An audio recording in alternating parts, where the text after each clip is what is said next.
Hello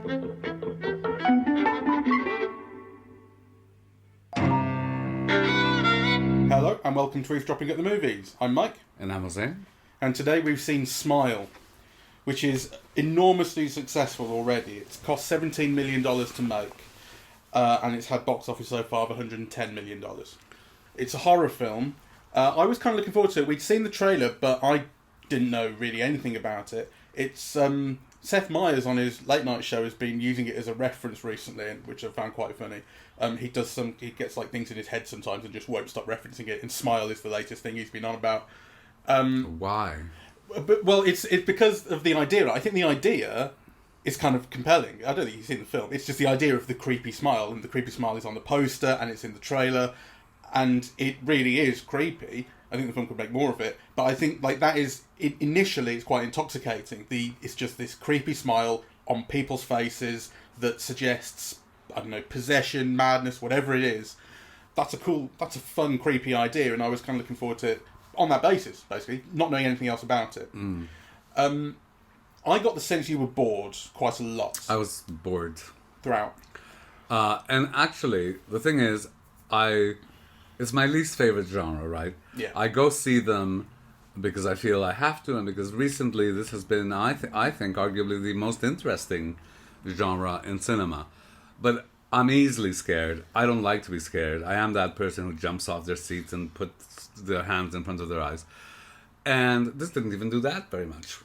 Did it not? It's full of jump scares. I mean, I was constantly just squinting so I could barely see the screen, knowing that something was coming. I was bored. Yeah, but you didn't find that the jumps were, Well, there were moments where I obviously did, sure. Right? But yeah, I wasn't engaged. Yeah. I think the film in a way, it seemed to me, it didn't quite know what it was doing, and then on top of that, what it was doing, it wasn't doing it too effectively. So, yeah. So, when we saw a film called The Night House, a little over a year ago, do you remember that one? It was about the lake house, and then there's a lake, and then across the lake, there's this kind of mirror copy of the house. Yes. I think I said on that podcast that one of the things that a lot of quote-unquote elevated horror does is it uses whatever kind of entity or creature or whatever it might be that it features in its film as a metaphor for typically grief or trauma. Something you see a lot, and to the point where it's become, it's kind of seemed smart when it first appeared, and it's become really boring, I think, and quite predictable, and not that interesting. And that's what this film is doing explicitly. It's talking about trauma. Yes, it is. And I thought it might have something to do with COVID. This thing of being alone. Oh, right.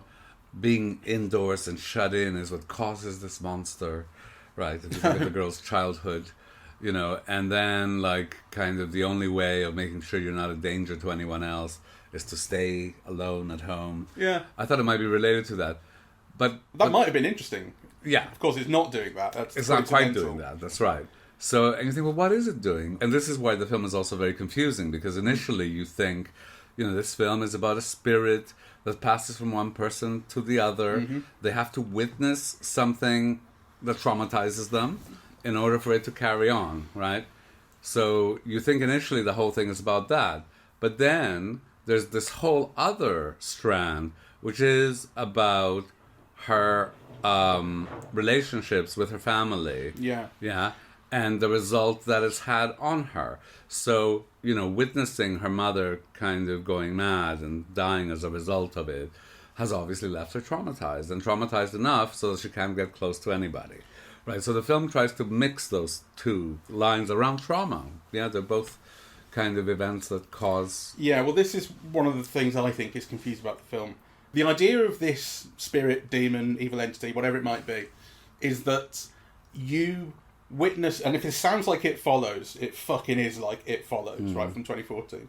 And to the point where I looked up whether it was the same filmmaker, because I can't believe that you can do this and not get sued for... It's so close. The idea is that you witness someone commit suicide with the creepy smile on the face, and that leaves you with trauma, and then the thing that caused them to commit suicide is passed on to you. You then commit suicide in front of someone else, and that witness takes that trauma with them, and it all happens within 7 days. Yeah. So there's a bit of the ring going on as well. And to be more precise, it's not that you commit suicide; it's this thing that's inside you kills you. Yeah. So it at the last minute takes over, which is where this creepy smile comes from. Yes. So in effect, it's about murder disguised as suicide in order to traumatize someone and leave them vulnerable enough so that thing can pass on. Yeah, so the similarity with It Follows is It Follows was taken by pretty much everyone to be metaphorical about STDs, is that a kind of demon that would follow you and chase you down and assume the appearance of other people, which is what this one does, was passed on through sex. And again, there was a chain of, people have sex and then they have sex with someone else and sex with someone else, and this thing is following and killing people down the chain. So you have this string of traumas, and to the point where the demon, if let's call it that for the sake of argument, pretty much says, kind of out loud, that it is trauma. It might as well say, like, my name is trauma and I am chasing you. And one of the people, so the main character that we see is a therapist. She has witnessed a patient of hers who she's only known for a minute, just come into the ER. She commits suicide with the creepy face, and then she finds that the reason she was in the ER is that she's been traumatized by seeing her professor commit suicide. So she goes to investigate the professor, and what she finds out about him is that he had obviously been seeing all the same things, and that he had a brother who had killed himself. The wife, the widow that we meet, mentions that, right? And so I'm thinking, right, so we've already had this thing about her mother committing suicide, though we don't know very much about it, but it's been mentioned. And now we're getting this thing about this doctor's, this professor's brother committing suicide. So is it connected to a historical trauma as well? But we don't actually learn anything about anybody else. It doesn't develop. The other guy that we meet who has been part of this chain is the prisoner. And he's still alive because he found out, again, it's one of these developments that these films do, he's been researching it already so that we don't have to. And he's found out that if you murder someone in front of someone else, then the trauma that creates is passed on to this other witness, so you can survive.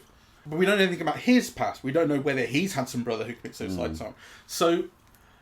So you're left confused because the film is talking about this historical trauma that this woman has from her mother's abuse of her, and seeing her suicide when she was young, or overdose, I think it's more implied to be, even though it's called a suicide. We have that historical one, but then we also have this new trauma that's created with this string of suicides, and you're going like, what, are they both important? Is it just a coincidence that we have this historical thing that is coming into play because of this particular character's past? Do you know what I mean? I know what you mean. I think the film is not coherent, but it is trying to do, just to keep with the COVID thing, because I do think that there's an international virus dimension to this story, right? Because we're told that they've traced it back to 20 people. So basically you catch it, and you catch it in this particular way through trauma. But also, the guy who escaped it says he had, in prison, says he had done some research, and that there were different chains. There were different chains. One of them from Brazil. Right. So he mentions Brazil. So I do think that there is an attempt to link it, kind of incoherently, but also kind of actively to the idea of different strains of COVID, of virus. But the thing is that the film is inconsistent, and it is incoherent, and it isn't quite scary. And I found myself hating a lot of the characters. Like the girl's sister, I couldn't stand her. I couldn't stand her life. I couldn't stand the way it was acted. Right? Like I just, they could have drawn characters differently. I didn't like the way it was filmed. I didn't like that device of showing you something, and then showing you something else. Right? Describe that. So, for example, when you see the monster in the house and she sets it on fire, and then you realize it must have been a dream or whatever, it's in her mind, because then, the guy reappears, and this time in a more threatening form and invades her body. And the film does that also with the psychiatrist at the end, who she thinks she's talking to a psychiatrist, And then she realizes. and then she realizes it's not, it's not the psychiatrist. How that happens is never quite explained, really, and it does it too often. I think there are various incidents of that. You think you're seeing something, and then kind of realizing, oh well, it's only in her mind, but it's in her mind as a prelude to something that is going to happen now. I knew that you would have a problem with quote unquote the monster's powers. What are its abilities? What can it do? And I kind of agree with you on it. I think I'm more forgiving to the way in which it is using a kind of. I think the film is very effective at putting you in the main character's headspace and a kind of a breaking down. But a breaking down sanity, essentially. The monster during this week of sort of mental torture is driving her pretty crazy. And I think I'm quite forgiving of the jump scares, which often I'm not. And it's not because I think like they're cheap or anything. I mean, they can be. I just don't think they are here. I think the film is capable of building tension. It does it very obviously. I don't think it's quite a derivative film in all sorts of ways. But I do think it's effective at creating tension. I think the camera work is part of that. You said you didn't like how it was filmed. Yes. So before we started to learn everything about what this demon does and the chain of traumas thing, I was already thinking this is a lot like It Follows from very early on, and it's because of the camera work and it's because of the aesthetic and the tone, right? It's calm. The camera is placed on a tripod. It pans slowly. Things are quite smooth and quite deliberate, which is it just really reminded me of the way the camera's used in It Follows as well. The image felt thin. I thought It Follows had a glossier look, and I've been thinking about this because I've been watching quite an unknown Cirque film, and Guillermo del Toro talks about how films have to offer us eye protein. Yeah. How an image in the background can contain several things that cumulatively become important, and of course Cirque is full of stuff like that, right? And I was looking at this film and it was like so thin. There's nothing there. It's not doing much of that. Although I think it builds nice compositions, and I think the way the camera moves is effective. So when we first get into her historic home that she grew up in, where this abuse by her mother happened, that's where she kind of relocates for the final movement of the film. We're introduced to that through a long pan that just takes in the kind of dilapidated house. I really like that, right? And it kind of you get a sense of certainly the geography of the place. You also get a sense of the past that it contains, and you get, as well as that, the sense of what could be hiding in the shadows. And there are a lot of points where the film is placing a character here and there's a doorway there or something like that, and my eyes are going to there. I know that I'm... Okay, fair enough. Could be something in but there. then there's another dimension which they're missing. So you go through the span and you see like a bed with a mattress and, a bed stand without a mattress. And I think there's also like an armchair and so on. And you think like... Well, my immediate way of thinking is, well, is this related to, a bed somehow? Like, kind of those kinds of things. And actually, it doesn't play off of that. I mean, no. Except I suppose, the mother was bedridden. But... Well, it is just... Yeah, the thing about the mother is it's the room at the end of the hall. And then when you get in there and you just see this mattress, that's what this room looks like now. It's not actually... The way in which it plays with the mother in particular is that when she first walks through the door, it cuts to flashback and you see the young main character discovering her mother as overdosing and seeing her death, basically. But then, you cut back to the modern day and that's just the room now. So that particular shot of the room as it is now, looking so kind of bare and blank, is juxtaposed with the history that we've just witnessed has happened in it. But the rest of the place, you're absolutely right. It's just there's an armchair there. It's covered with a cloth. It's old. It's dusty. The thing's broken. It's not meaning very much. It's creating a kind of quite a minimal sort of tone. Although I think the tone it creates is kind of appropriate and it works. It's not doing a lot with it. I just quickly want to say, because we've mentioned It Follows a couple of times, I really don't like It Follows. Because I think it's seriously misogynistic, and I really, really hated it. The opening of that film is this girl in sort of like a loose shirt and short shorts and red high heels, and she's kind of running around the drive outside her house, terrified of something, and the camera is panning. It's doing, it's having the very similar sort of camera moves. It completely clued me in right at the start. Oh, these are the same. And then she ends up on the beach, I think, like calling her dad, saying, "Yeah, I'm sorry," something like this. And you cut to, and again, this is something that this film is doing a lot, is just a cut to something not traumatic, a cut to something gruesome. It cuts straight to, like, the morning later on the beach, her body torn up, her leg bent backwards, a heel hanging off, and it's kind of artfully composed, as the way I think some of these shots are artfully composed, but it is nasty and horrible, and I remember watching that thinking, this is not a film that a woman could make. It's so vicious to the image of this woman in a way that's supposed to titillate, maybe it's not quite the right word, but excite and creep out and that sort of thing. Just disgusted me. I thought this is really, really misogynistic. I thought, and nothing through the rest of the film kind of convinced me otherwise. Now this isn't doing anything like that, right? So that's just a separate comment on It Follows, really. But in terms of what the film is saying, I think one of the things that it's saying, which I think is a problem, is like trauma can never leave you, right? No. So this thing is that she has a therapist and she does go to see her, and then the therapist is imitated by this monster and becomes part of the threat. It's true to say that she doesn't like stick with the therapist, but then we also find out this film's taking place over a few days. She hasn't really got time to make the therapy kind of work, And then ultimately she realises, I've got to go back to the source of my trauma, the house I grew up in, and face the monster there. I don't think that's the driving thing. The driving thing, or the logic behind it, is this monster can only kill me in front of other people, so therefore I will go to be alone. Where can I go be alone? My deserted house. Yeah, the mother. Yeah, absolutely. And she is explicit about that. But she chooses that location as opposed to just the deserts. She doesn't drive off into just the wilderness. She gets to this location. So I think there's some purpose about this. Sure. And she is confronting. She's specifically confronting the demon there. She basically says it.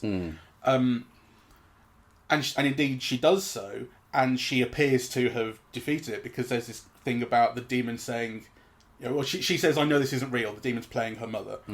"I know it's not real. I know this isn't real." And the demon says, "Your mind makes it real, and you're trapped in here." And then she turns the tables. "No, you, the demon, are trapped in my mind, and so I can win." And you go, yeah, okay, it seemed quite simple, and it's probably not going to be the end of the film, but it kind of made sense, and it was explicit about dealing with her trauma. So what she does is, when she turns the tables and says, "You're stuck in my mind," is she then sets the demon on fire, and it screams, and she appears to, and she burns down the house. I mean, it's just super symbolic of getting over the trauma. And throughout that scene, she's talking explicitly, again in dialogue, about letting this go, letting the trauma go, and letting the guilt go, and all that kind of thing. So it would have been, had that continued and been the resolution of the film, it would have been a bit quick, and it would have been a bit simple. But I kind of would have been satisfied with it. I was satisfied with that. It was a sensible resolution. Of course, what then happens is it all turns out that this has been an imagined hallucination thing. She's back in the house. Which I think is a kind of cheating. And the demon gets inside her, and she kills herself in front of her friend, the cop. Not her friend, her ex. Her ex, yes. So, which is important. Her ex, the cop. So ultimately, the trauma hasn't gone away. She hasn't been able to fight it in any sense, and it's just one. So the film ultimately is just saying, like, whatever you do, the trauma just won't leave you. I mean, that's hardly a good. This is a way in which a film, in trying to set up a sequel, shoots itself in the foot, right? Because in a way, like, the message that the film gives is love is impossible, kind of getting close to someone is impossible, overcoming trauma is impossible, therapy is no help at all, etc. I mean, it is just, like, horrible, right? And all so that you can continue Smile 2 with the ex now as the lead, right? I mean, it's just outrageous, really. Very unsatisfying. But it's not so much that it's horrible to suggest these messages, but also that it's untrue. I mean, therapy helps people. Going to the doctor helps people.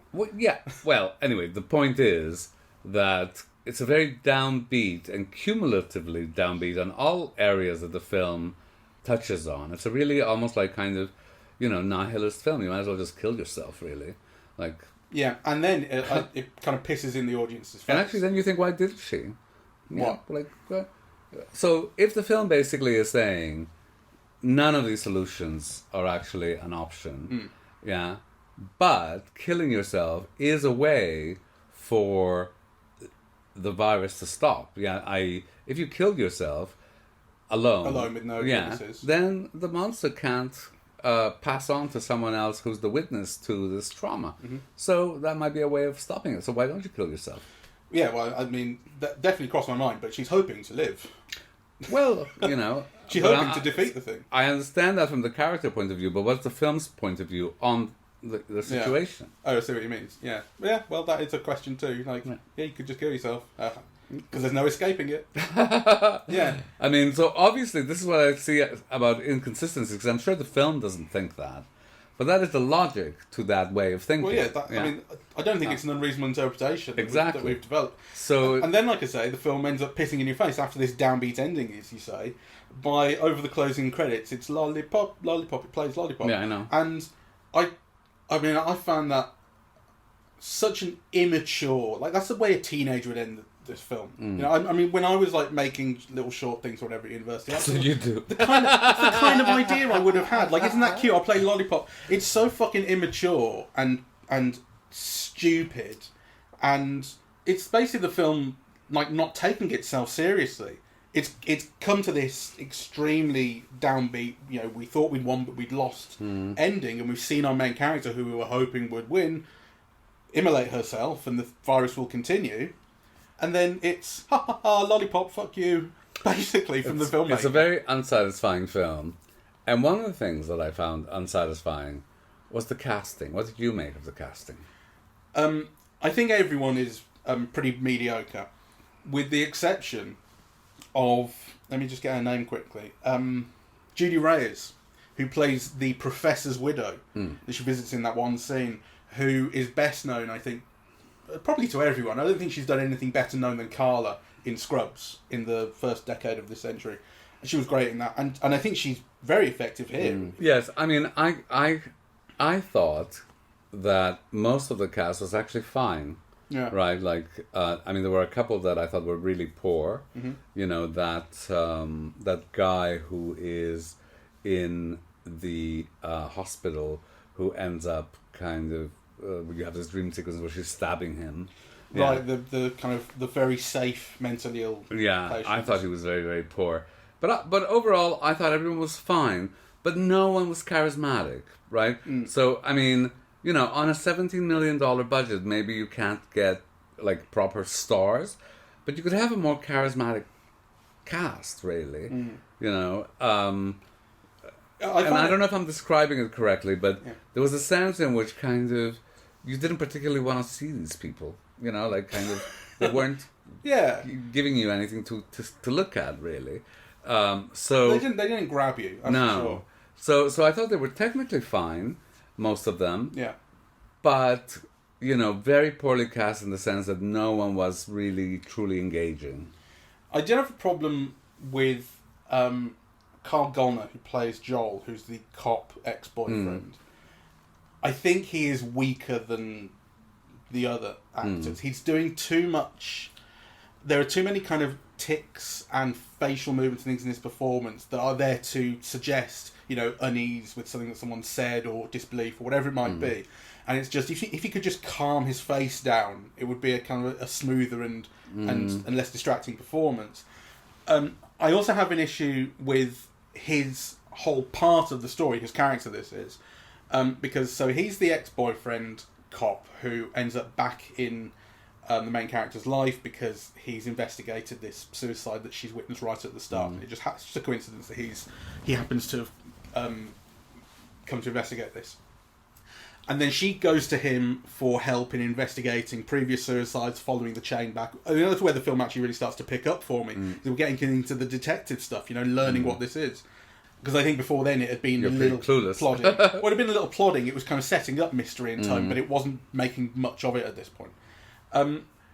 So the film is very clear that there's history between them, and it is fairly clear that he regrets not her not being in his life anymore. Sure.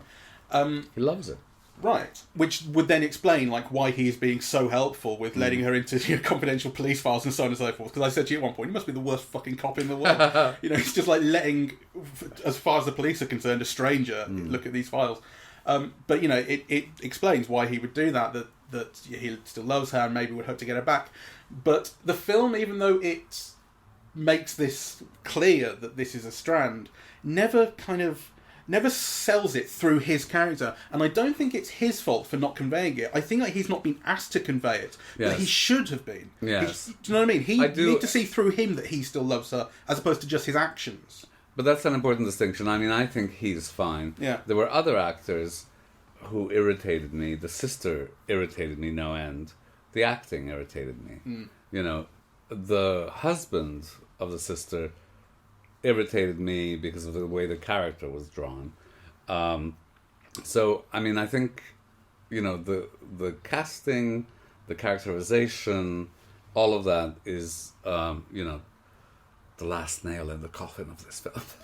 Yeah, I mean, overall, I would say, I think it is successful at several things. I think it does successfully create the tone it's going for, and it made me frightened. The jump scares were effective, and I don't think they were unfair, and I think that's kind of what you come there for. I think it is successful at a number of things, but it is confused and has, I think, messaging that is sort of lying about things that genuinely help people. I think it is kind of spitting in your face a little bit at the end. I was bored, and you were just bored, so there's that. And it definitely doesn't deserve to have made $110 fucking million. It should have just gone away. I wonder what other people are seeing in it or enjoying in it that I don't. I think it's a film that makes you think you're smart for liking it, because, and I definitely thought this about It Follows as well, which wasn't as smart as it thought it was as well, it's to do with the way that it's shot. So despite the fact that I said that I like that, the tripodness and the slowness and the this doesn't quite do long take. It Follows definitely was doing long take. I don't think this is doing that so much, but it is giving scenes and establishing moments in scenes time to breathe and things like that. And it is creating imagery that is, at the very least, kind of considered and reasonably artfully thought out, if not kind of deep and meaningful. I think we've talked before with Matt Denny about elevated horror when we talked about Hereditary in the podcast. We had him on. And he was saying it's horror that sees itself as better than horror, and I think the fans of it see themselves as better film viewers. Do you know what I mean? There is something about that, and I think it's just like a film that kind of flatters you into thinking that you're smart for liking something that's had the camera put on the tripod. It's not as good as all that. It's not. I thought it was a poor show indeed. So shall we leave it here? Yeah. Didn't make me smile. No, indeed. So, thank you very much for listening. We're eavesdropping at the movies, and we are on Apple Podcasts, Audible, Google Podcasts, Spotify, SoundCloud, and YouTube. On social media, we're on Facebook and Twitter at Eavesdrop Movies, and the website is eavesdroppingatthemovies.com. Thank you very much for listening. Bye bye.